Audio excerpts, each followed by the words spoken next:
आज फिर हमारे लिए बहुत खुशी का दिन है कि हमारे बीच में एक ट्रू हीरो है। आज मुरलीकांत जी हमारे साथ हैं और उनके बेटे अर्जुन साथ हैं।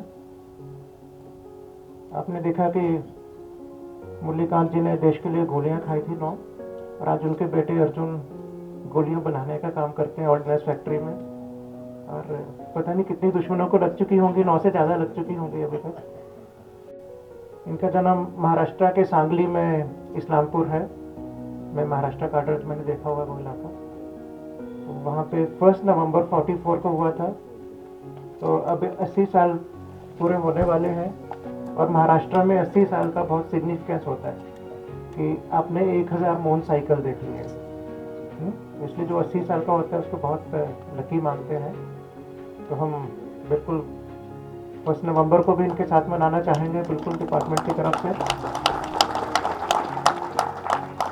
तो मूवी में देखेंगे ही कि गांव में काफ़ी बुलिंग होती थी, उसके बावजूद अपनी जो पैशन थी रेसलिंग वो चालू रखी।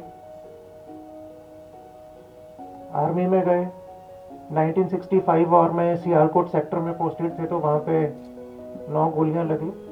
अभी भी एक स्पाइन में है, अभी निकली नहीं है। तो जैसे आपने देखा कि 72 के पैरा ओलंपिक्स में he was the first gold para Olympian of India. और आज भी आप मैं ज़रूर चाहूँगा कि इस शो के बाद आप लोग इनसे बातचीत करें, इनके बेटे से बातचीत करें। और इन्होंने अभी हमें वो चाबी के गुच्छे में डाला हुआ जो तांबे का 1 पैसे का सिक्का होता था वो भी दिखाया कि जब गांव में पहली कुश्ती जीती, और गांव वाले, वहाँ पे रिवाज है पंजाब में ज़्यादा है कि गांव वाले कुछ ना कुछ इनाम दे देते हैं। तो पहले तो लोग मजाक उड़ाते थे, जब जीते तो जो पहला सिक्का मिला कॉपर का, वो बेच के मोरी वाला, वो भी अभी इनके चाबियों के गुच्छे में है। तो वो भी आप लोग भी उसको छू के देखिए कि जो बच्चे को जो फर्स्ट इनाम मिलता है उसका खुशी का एहसास ही अलग होता है। हम सब भी जब स्कूल में या किसी स्पोर्ट्स में किसी भी चीज़ में जो पहली चीज़ मिली थी आज तक याद है। इससे पहले हमने शो ऑर्गेनाइज किया था श्रीकांत बोला का, तो श्रीकांत भी यहाँ पे आए थे। उसमें स्टोरी थी कि एक ब्लाइंड बच्चे की जो साइंस पढ़ना चाहता था और देश ने ही उसका साथ नहीं दिया। तो ये कहानी भी बीच बीच में उसी तरह की है। कई बार आप दुश्मन पे, बाहर के दुश्मन पे तो मात दे देते हैं, और उसके बाद भी विद इन आपको इतनी लड़ाई लड़नी पड़ती है कि आप सोचते हो कि राष्ट्रपति पे केस करेंगे। मैं भी पूछ रहा था 72 में मेडल जीता, अभी 18 में पद्मश्री मिला, इतना टाइम क्यों लगा? मैंने कहा फिल्म देखो फिर पता चलेगा।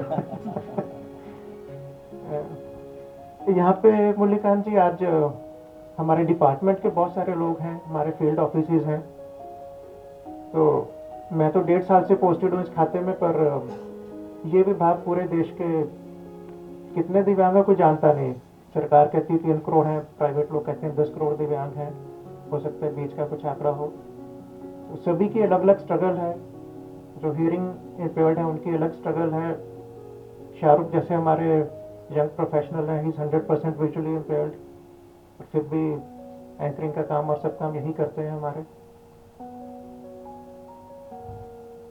तो आजकल हम इस क्षेत्र में काम करने वाले जितने अचीवर्स हैं, जिन्होंने ये चैलेंज होने के बावजूद ज़िंदगी में अच्छा किया, या जो स्टार्टअप्स हैं, एनजीओज हैं, पेरेंट्स हैं, उन सब से अपने खाते के लोगों की मुलाकात करवा रहे हैं।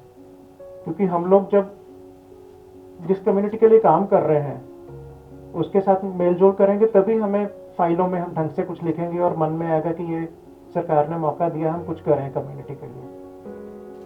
अदरवाइज हमें फाइलों में सिर्फ नियम दिखते हैं, सामने खड़ा इंसान नहीं दिखता जिसके लिए काम कर रहे हैं। और मेरी कोशिश रही है कि नियम बाजू में, इंसानियत आगे है। और सरकार में अगर चाहें तो ये नहीं कहते नियम वायलेट करना, पर नियम हर दोनों तरह के होते हैं। एक नियम मिलता है सरकार में हाँ करने वाला, एक ना करने वाला। अगर इच्छा हो तो हम हाँ करने वाला नियम ढूंढ ही लेंगे, कहीं ना कोई सर्कुलर मिल ही जाएगा। तो इस तरह के इंटरेक्शन से वो बहुत फ़ायदा हो रहा है। और आज भी हमने 3-4 शोज़ किए हैं, फिर हम बाकी स्केल अप भी करेंगे, फील्ड ऑफिस में भी जाएंगे। मेरे ख्याल से इसका साइन लैंग्वेज में अनुवाद कर दिया गया है, पर हमारे जो ब्लाइंड कम्युनिटी वाले हैं आप सरकार पे केस करने की बात सोचते, वो आप पे केस करने की सोच रहे थे। हमारे राहुल बजाज और वो अमर जैन है, वो कहते हैं हम चंदू चैंपियन मूवी के प्रोड्यूसर पे केस करेंगे, ब्लाइंड लोगों के लिए ऑडियो ट्रैक नहीं बनाया। तो हमने कहा नहीं नहीं, हम उसमें भी मदद करेंगे तो, और हम बनवा के देंगे, नहीं तो जितनी भी मूवीज डिसेबिलिटी पे आ रही हैं उसमें हमें खुशी होगी कि साइन लैंग्वेज और ब्लाइंड लोगों के लिए पूरा ऑडियो ट्रैक वो हम बना के दें। देखिए साइन लैंग्वेज तो आप समझ जाएंगे कि जो सुन नहीं सकता उसको साइन में समझ आ जाएगी। ब्लाइंड आदमी को आप सिर्फ डायलॉग सुनते हैं, जब आप डायलॉग नहीं बोल रहे होते पीछे क्या चल रहा है वो समझ में नहीं आता। इसलिए जो ब्लाइंड का ऑडियो ट्रैक होता है वो, और जब पीछे साइलेंस होती है या म्यूजिक चल रहा होता है वो बताता रहता है कि ये हो रहा है ये हो रहा है। तो ये अच्छी बात है कि सभी तरह की कम्युनिटी के लोग इस तरह की मूवीज देखना चाहते हैं। श्रीकांत बोला ये नहीं कि सिर्फ ब्लाइंड लोगों के लिए है, वो बाकी लोग भी उससे इंस्पायर होते हैं। ये मूवी है, ये सिर्फ ऐसा नहीं कि लोको मोटर वाले इंस्पायर होंगे, डेफ लोग देख के इंस्पायर होंगे, ब्लाइंड लोग देखना चाह रहे हैं, जिसको ऑटिज्म है वो भी देखना चाहेगा। अभी 10 दिन बाद पेरिस में पैरा ओलंपिक्स चालू हो रहे हैं, और हमें पक्का यकीन है कि जितने नॉर्मल ओलंपिक्स में मेडल मिले उससे कम से 10 गुना अपने पैरा ओलंपिक्स लेके आएंगे। अभी 4 महीने पहले स्पेशल ओलंपिक्स थे जर्मनी में, बर्लिन में। तो उसमें तो वो स्पेशल ओलंपिक्स होते हैं जो इंटेलेक्चुअल डेवलपमेंट वाले और उस कैटेगरी वाले जो स्टूडेंट्स और यूथ चाहते हैं, उसमें तो हमारे बच्चे 250 से ज़्यादा मेडल लेके आए थे। पब्लिक में चर्चा कम होती है वो बात अलग है, पब्लिक में चर्चा सिर्फ नॉर्मल ओलंपिक्स की होती है जिसमें अपन 1+6 मेडल्स लाए हैं अभी, 1 सिल्वर और 6 ब्रॉन्ज। तो पैरा ओलंपिक्स में पक्का से बहुत सारे गोल्ड आएंगे पक्का से, और इसकी शुरुआत जिसने की वो आज हमारे बीच में है। तो फिर बहुत ही भारी है। आपको और आपके परिवार को सबकी तरफ से शुभेच्छा, and we are really full of gratitude कि आप जैसे लोग कम्युनिटी में हैं मार्गदर्शन करने के लिए। धन्यवाद।